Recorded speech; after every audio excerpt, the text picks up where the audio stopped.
क्या नियति और कर्म दोनों एक दूसरे से जुड़े हैं?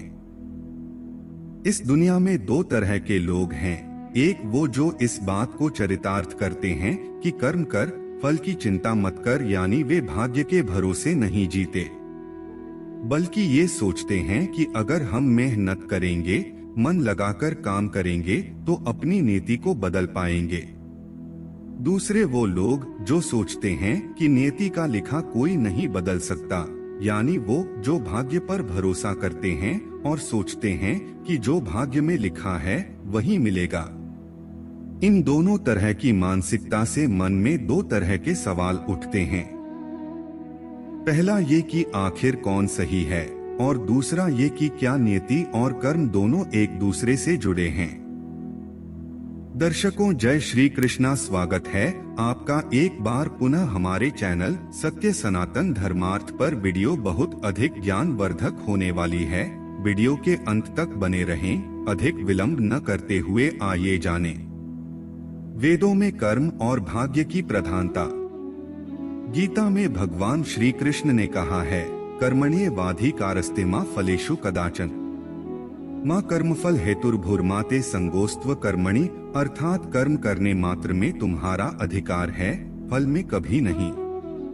तुम कर्मफल के हेतु वाले मत होना और अकर्म में भी तुम्हारी आसक्ति न हो। इन बातों का भी सीधा सीधा अर्थ यही है कि कर्म करना तुम्हारा अधिकार है, फल की चिंता करना नहीं। श्री कृष्ण ने अर्जुन से ये तब कहा था जब अर्जुन ने राज्य पाने के लिए अपने परिजनों पर बाण चलाने से इनकार कर दिया था। तब कृष्ण ने उन्हें कर्म की प्रधानता समझाते हुए कहा था कि राज्य तुम्हारे भाग्य में है या नहीं, यह तो बाद में तय होगा, पहले तुम्हें युद्ध लड़ना पड़ेगा। कृष्ण ने जहाँ कर्म को प्रधान बताया है, वहीं संत तुलसीदास कहते हैं कि हमारे शरीर के अस्तित्व में आने से बहुत पहले ही हमारी नियति आकार ग्रहण कर लेती है। नियति और कर्म एक साथ चलते हैं। हिंदू धर्म के अधिकतर वेदों की यह मान्यता है कि नियति और कर्म एक साथ चलते हैं। आप जैसा कर्म करते हैं वैसा फल पाते हैं, लेकिन साथ में वो ये भी कहते हैं कि आपको सभी कर्मों का फल एक साथ एक ही जन्म में भुगतना नहीं पड़ता है। धार्मिक मान्यताओं के अनुसार हर व्यक्ति का जन्म और मृत्यु का एक चक्र होता है जो कई जन्मों का चक्कर लगाता है।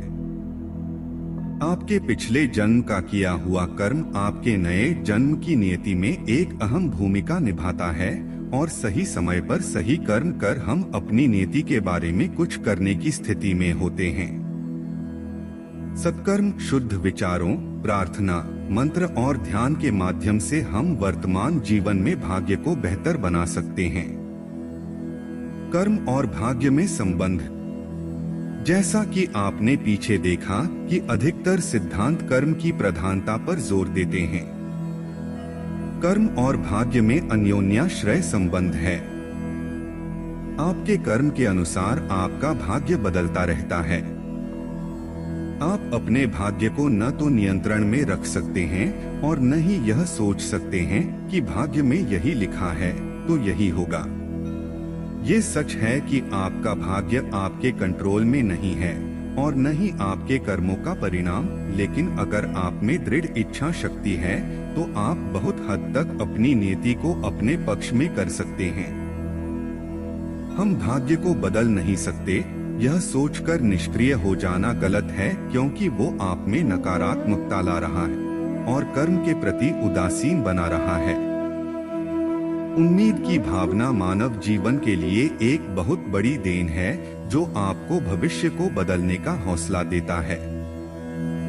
यह हौसला आपको कर्म के लिए अग्रसर करता है और कर्म आपकी नीति को दिशा देते हैं।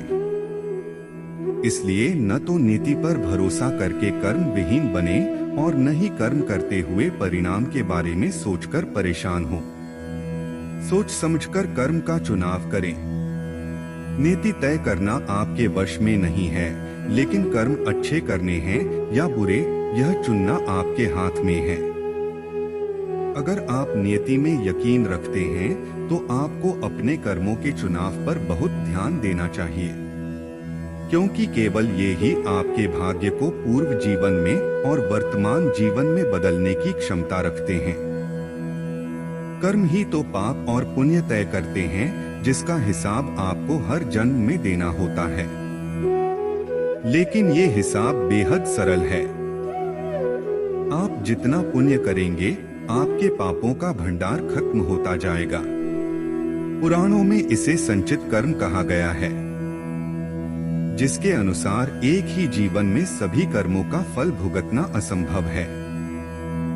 संचित कर्म के इस भंडार से पूरे एक जीवन के लिए मुट्ठी भर कर्म निकाल लिया जाता है, और यह मुट्ठी भर कर्म आपके अगले जन्म का भाग्य बन जाता है। उस भाग्य का फल भोग लेने के बाद वह समाप्त हो जाता है, और फिर आपके नए कर्म आपका भाग्य तय करने लगते हैं।